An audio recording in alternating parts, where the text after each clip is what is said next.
ce conseil de famille et on vous suit sur les réseaux sociaux, on vous challenge, on regarde, on traque ce que vous publiez, vos posts à forte valeur ajoutée. Julien, c'est vous qui l'avez trouvé ce post aujourd'hui sur le fil X. C'est une publication de, comment s'appelle cet auditeur ? Joé, voilà. Il nous fait découvrir un titre japonais, mais alors en pleine forme, le titre Toto Limited. Pourquoi ce titre est-il en pleine forme, Julien ? Alors, ce titre a pris 11% la semaine dernière.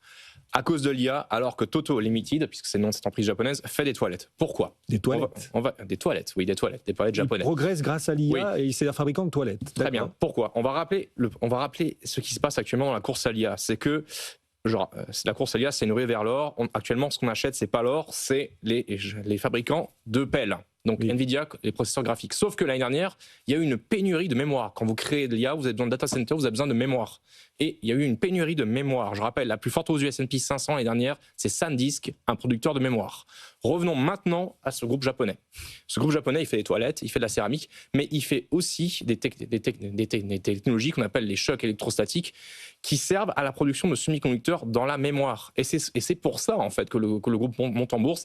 Pourquoi ? À la suite d'une note de Goldman Sachs qui dit « Mais en fait, son business, il va s'envoler avec les besoins de mémoire et l'envolée de l'IA. » Et c'est pour ça que ce producteur de toilettes, qui en fait a une activité qui existe depuis 88, donc les chocs électrostatiques, qui lui sert à la base pour faire des toilettes, parce que vous êtes déjà allé dans les toilettes japonaises. C'est des céramiques de très très très très haute qualité. Voilà. Vous êtes déjà allé dans les toilettes japonaises. Non. C'est des petits bijoux de technologie, c'est pas juste un bidet ou un monde qui fonctionne à l'eau.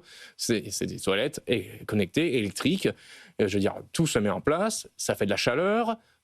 Tous ceux qui sont allés au Japon savent que les toilettes japonais, c'est un must. Tous ceux qui sont allés au Japon s'en souviennent. En tout cas, donc, Toto Limited, cette société japonaise, gagne 11% sur une séance. C'est sa plus forte hausse en 5 ans, oui, parce que ces céramiques sont d'une telle qualité qu'elles peuvent participer à la fabrication des mémoires, des puces mémoires tant utiles, qui manquent tant à l'intelligence artificielle. Il y en a très peu, il n'y en a pas suffisamment des puces mémoire par rapport aux besoins de l'intelligence artificielle. Voilà un fabricant de toilettes qui progresse grâce à l'IA. Antoine. Oui, l'électrostatique, c'est tout simplement parce que les chocs électriques font perdre la mémoire aux matériaux de base. Donc on a besoin de cette céramique.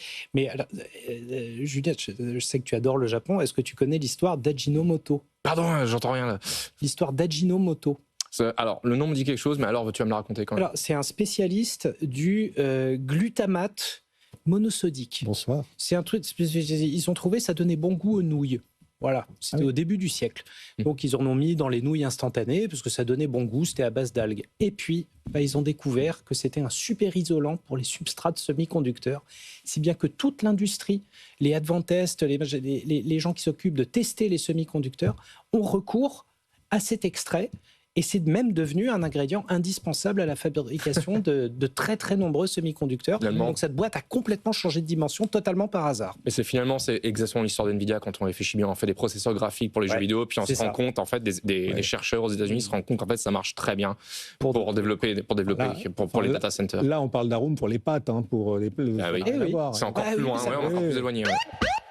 Rien ne se perd. Ça va. C'était passionnant, en fait. Ouais, je suis d'accord, c'est passionnant et ça valait le coup de prolonger un peu.